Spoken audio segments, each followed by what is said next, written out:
Welcome to PodMagic, real conversations about solving real IT challenges. My name is Bruce Kornfeld, and I'm your host. I'm the Chief Product Officer at StorMagic, and we are always exploring how simple, reliable technology can help benefit you and the people you serve, whether that's retail stores, manufacturing sites, healthcare operations, whatever you may do where you're supporting end users on the front line. Our goal is to bring interesting guests, deliver some value, and have fun along the way.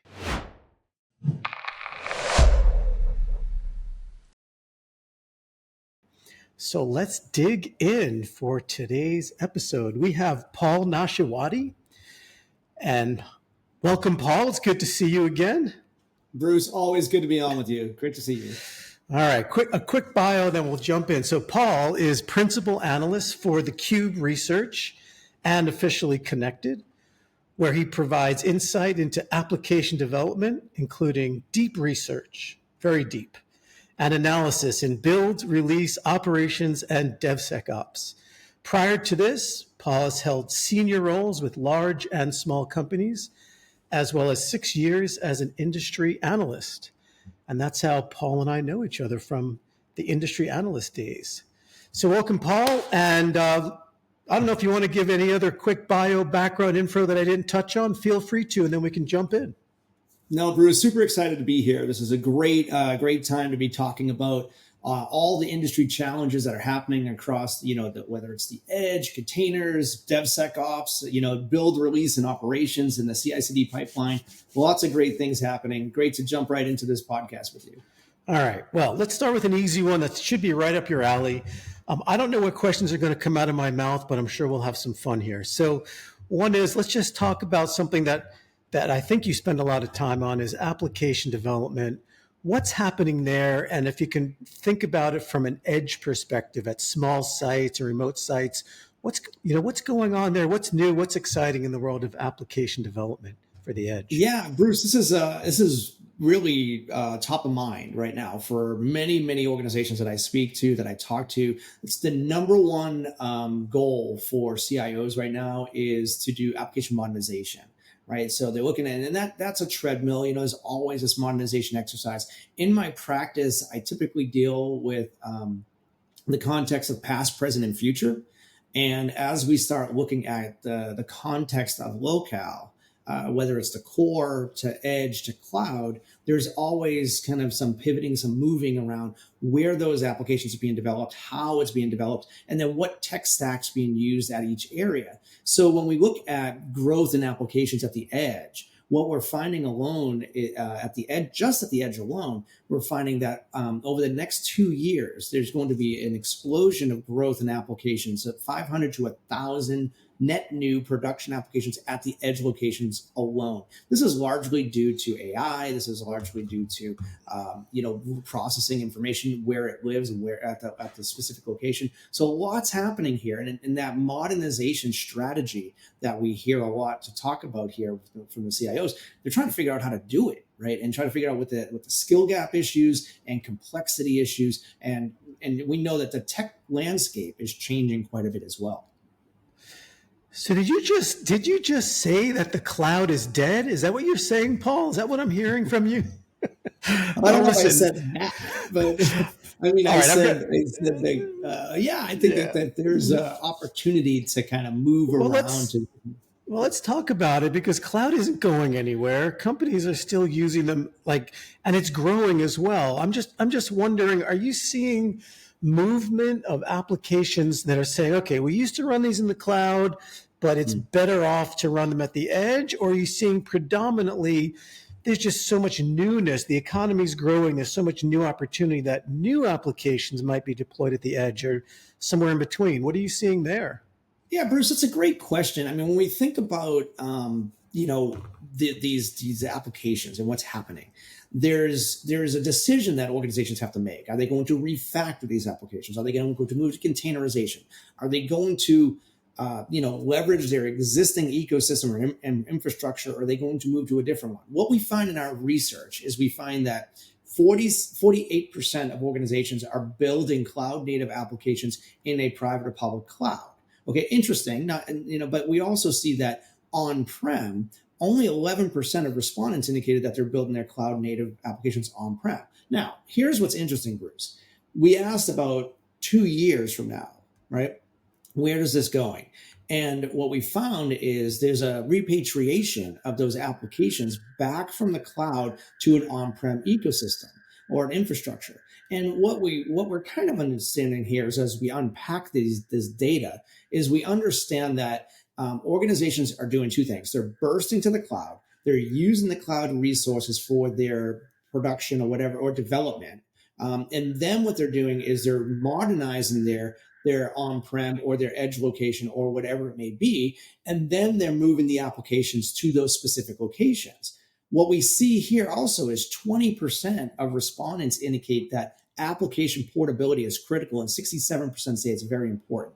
So being able to move around is incredibly important, but also to modernize your existing infrastructure makes the cloud a useful tool to do so. Okay, so when you say private cloud, a lot of applications are going to start to move private cloud on-prem. Who's going to win that battle? This is all opinion, right? But the whole Broadcom VMware thing. I'm almost sick of talking about it, but I'm not, because it's so exciting. But I mean, where do you think people are going to put applications these days? Are they looking at different technologies? Is it all containers? What do you think's happening there? Well, I don't think it's all containers. And you touched on a couple of things that I have some strong opinions. Bring it on, Paul. Bring it on.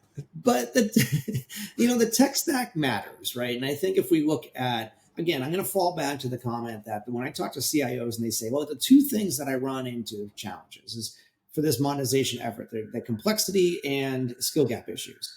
If they're looking at that and they're going, okay, well, we know we have a tech stack that might be heritage that they want to move away from, or they want to modernize to more of a containerization approach from VM, say. That requires an evolution, a change, right? That has to occur. That also requires skill to do so. So you either take that hit from the organization and invest and train your staff to do something, or you figure out how you're going to leverage your existing teams. So, Bruce, what we're seeing in our research is 67% of respondents in our latest study that came out of our App Dev Summit that we just did recently. We found that 67% of organizations are hiring generalists over specialists. And the reason they're doing this is not because they can't find this, not because they don't want to hire a specialist, they just can't find it. And also, generalists are now able to do the work with the assistance of the tech stack with AI. So there's a lot happening there. So To answer your question, this modernization treadmill is occurring. It's going to keep going. Moving from one tech stack to another, as long as it's frictionless and it's addressing the company's needs with the resources and reducing complexity, that's where there's a big green light. Also, you take into consideration here, Bruce, cost a factor. There's licensing costs that get accelerated in certain scenarios. So those things you have to kind of think about as well. So you're saying that there's some hope for companies like StorMagic that has a new-ish platform that we're looking to bring more and more applications to the edge. It seems like there is an open field now, and it's the fact that the whole Broadcom VMware thing it's just created a level playing field out there for a lot of vendors like us, which is awesome.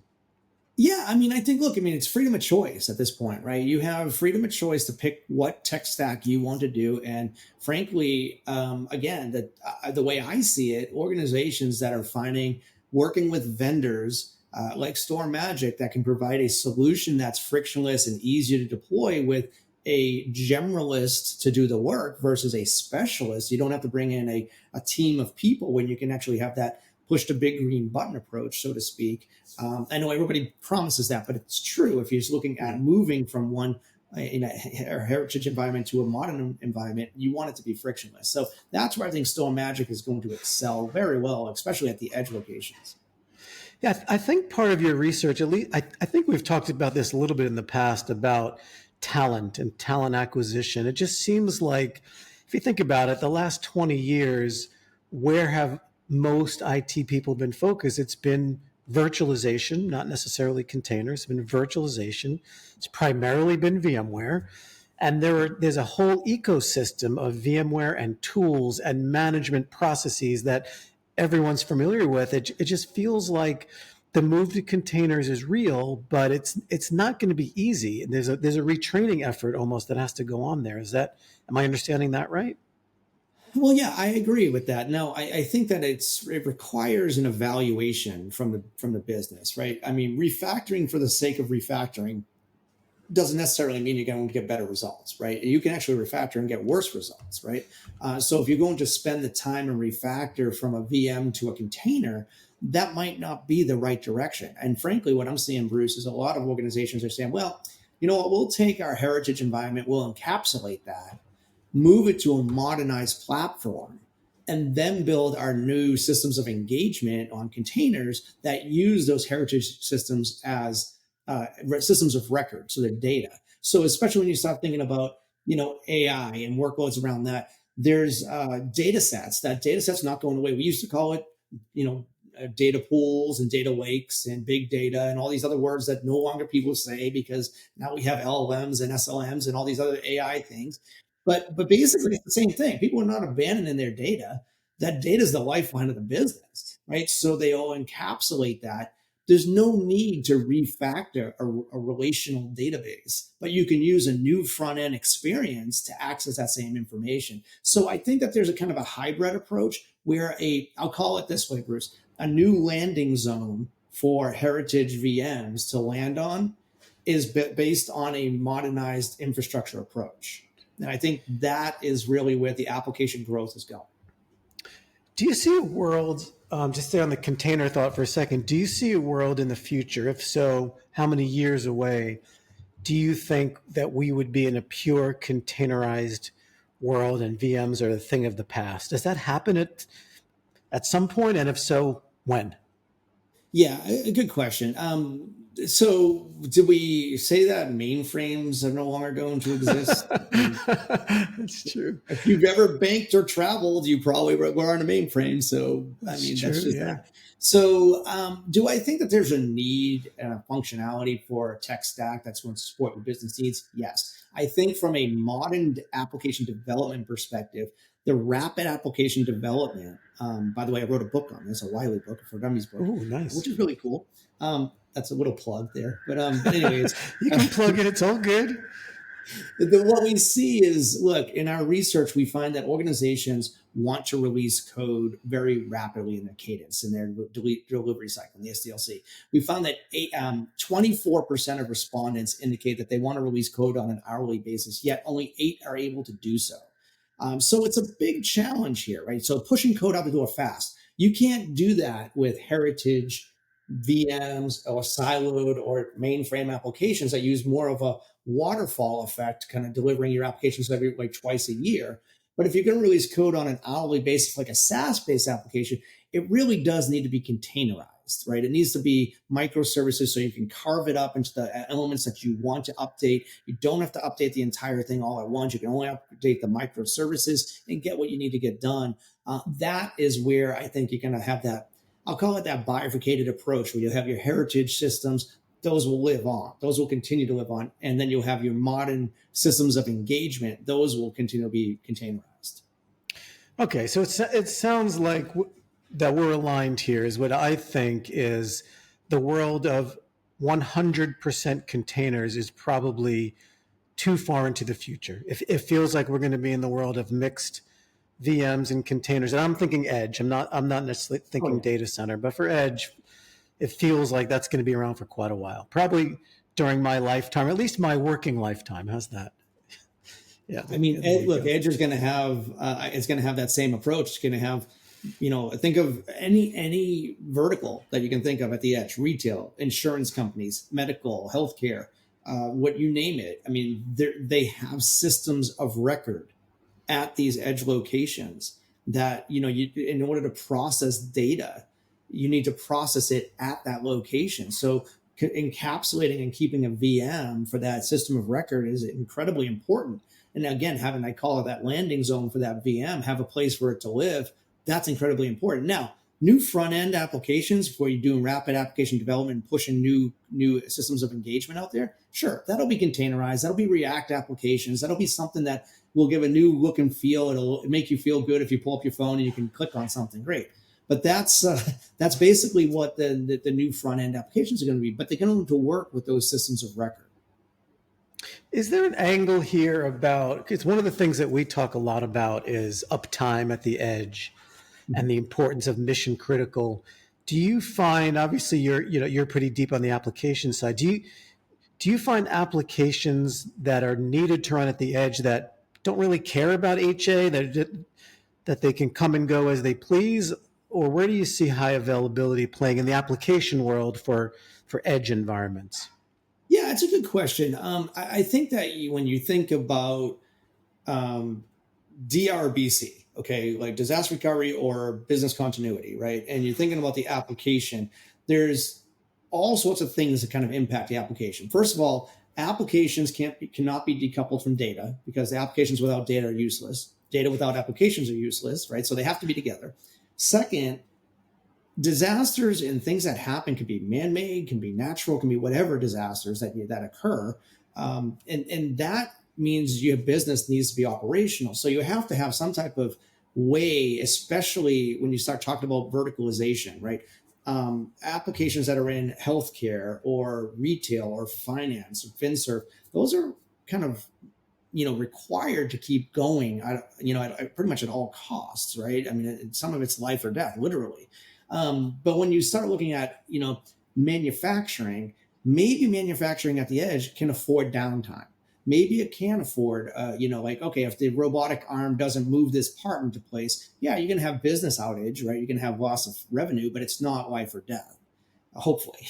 But the other side of that is like, you have some tolerance there. I think from my perspective, what I'm seeing from the application world, in my previous life, when I was in the vendor side of the world, I lived in the 5 nines or more, space where you had to have guaranteed uptime, right? And that was, you had synchronous replication of your data from location to location because it was that critical. On the application world, the thing I'm hearing most is 3 nines or maybe 4 is tops. Tops. That's what I'm hearing across the board. Again, it's about making sure the infrastructure is in place. But if the infrastructure is up and the application's not, it's still down.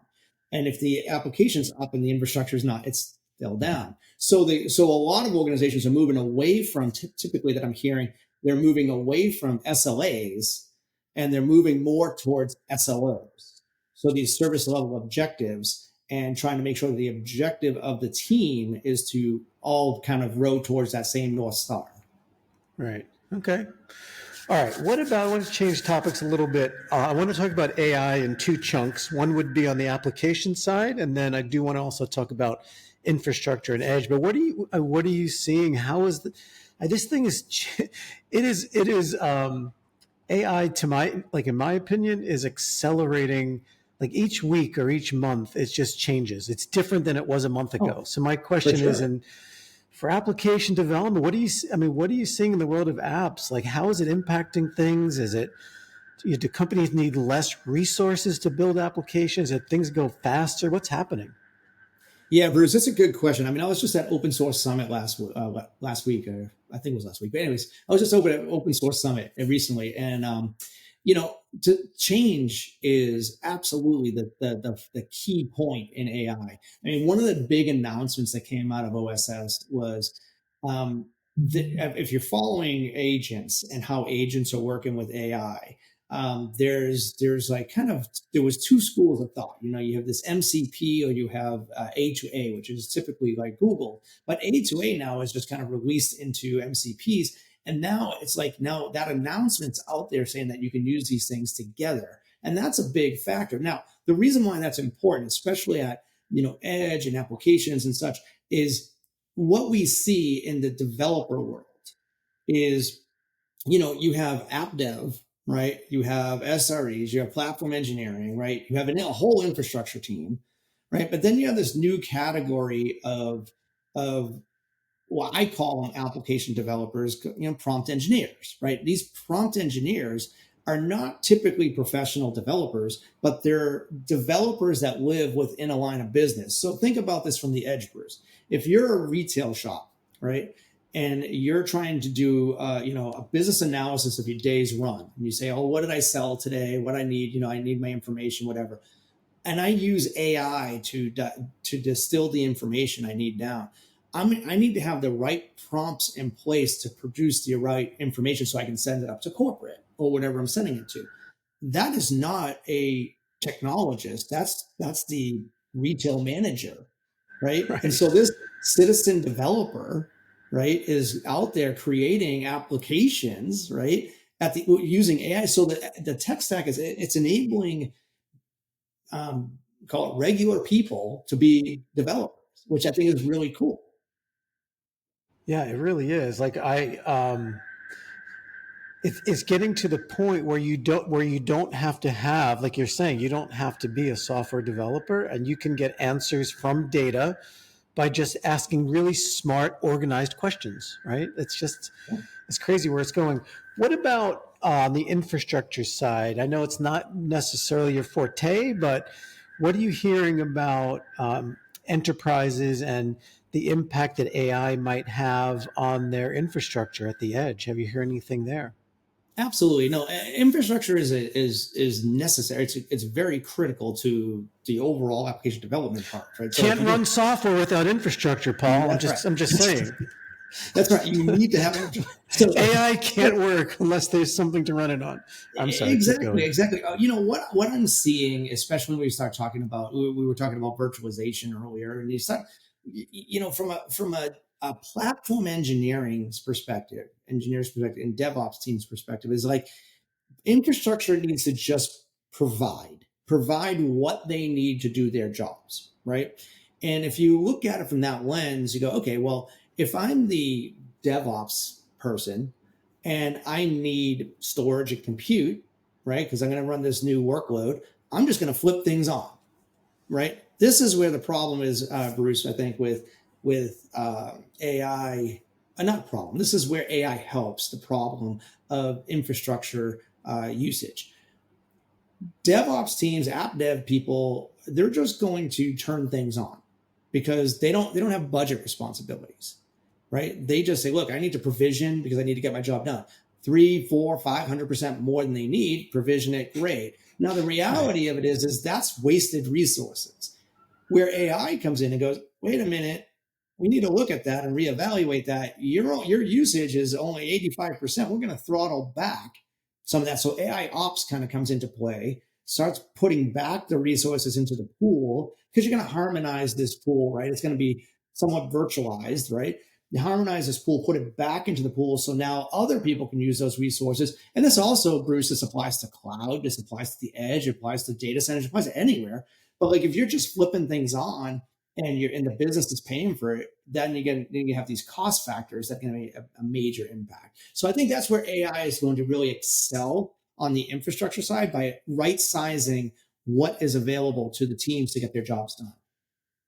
Yeah, that's really where we're focused. Is our goal is to make infrastructure boring and just it works, it runs, it does its thing, but let the scientists, let the smart people, let the application developers not have to think about their infrastructure, and let's just give them the platform to do what they need to do at the lowest possible cost.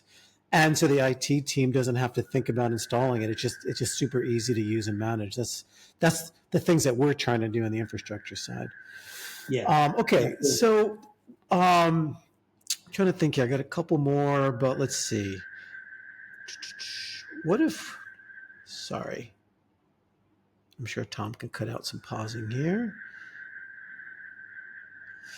All right, two last questions for you. What about, since I'm not sure, I think you still talk to vendors in your world, but I know you've got a lot of experience in the analyst days talking to vendors, but what advice might you have for the vendor community to align with modern buyer expectations these days? Any absolutely. advice for us? Yeah, go ahead. Yeah, absolutely, Bruce. So I do talk to vendors on a regular basis. That's part of my practice. I actually spend 30% of my time talking to, I'll call it, established vendors, and 70% of my time is talking to emerging vendors. So I spend a lot of time working with the vendor community about positioning and such.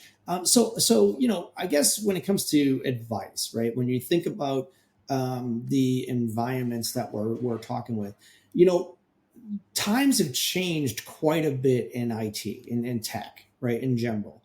And the more we start bringing AI and automation and the reality of this kind of new tooling kind of going in place, it's going to change what organizations are doing with their skill set. Now, I mentioned it earlier that the number one challenge for CIOs is to modernize. They also have now carved out, and most of these CIOs have carved out in their budgets, about 25% of it annually is to an AI project.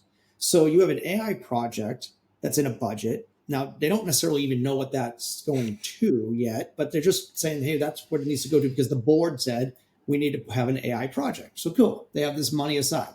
But the talent that's coming up is a different set of talent than what we historically had. It's reducing the complexity, increasing the ability to be more, like I was talking about earlier, that prompt engineering kind of approach. So to make the infrastructure invisible, again, that big green button, if you can do that, now you're going to accelerate business demands and business goals and reach those SLOs that everyone's rowing towards and meet the business KPIs because they're focused on the business logic. Now, that's kind of what I would recommend is reduce friction, reduce complexity, make it so a generalist can do the deployment, and then roll in your automation, tie your deliverables to an AI use case because that's where the budget's being spent.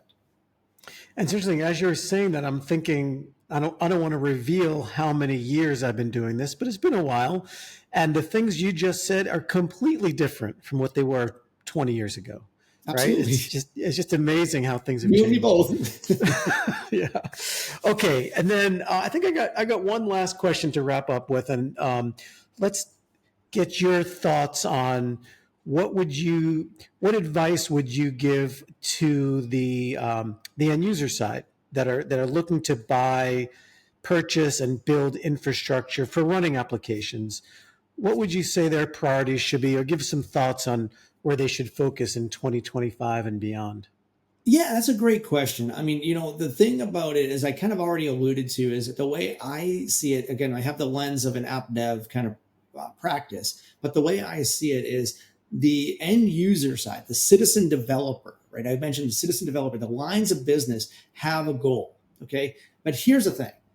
Business KPIs no longer afford the ability to say, I put a help desk ticket in and 3 days later, maybe somebody might open it up and look at it. It doesn't work like that anymore. That just does not fly. So the more you can enable a self-service model for your end users to do their own deployments and their own environment, now you've enabled your end users to be productive. You're reducing the friction, letting your end users, your lines of business to meet their business KPIs without having to have a delay of having an IT ticket in and working through bugs and whatever, and maybe something happens when it could be just flipping a switch and just allocating the storage or allocating compute or whatever it may be. But that needs to have the self-service ability, which also means that vendors really need to be worried and concerned about regulation, compliance, and governance. And those are the things that you need to be looking at as part of your deployment model. So those are the things I would recommend, especially from the lines of business side. Nice. All right, Paul. Listen, that's all I had to ask. If there's anything else you wanted to say, feel free. Otherwise, it's been great. I'm thankful for you for spending the 30 minutes or so that we've gotten together, and it's been great. So thank you very much. Yeah, Bruce, it's always great jumping on with you and talking about. I love what StorMagic is doing. You really have a great future where it's happening and how things are going. I can't wait to see what's coming out next. So yeah, absolutely looking forward to it. All right. Thanks, Paul. And thanks to everyone for joining PodMagic, real conversations about solving real IT challenges. If you enjoyed today's program, like it, forward it, favorite it, tell your friends, tell your Uncle Lou. We're here and we're going to be here for a long time. So thanks very much for joining.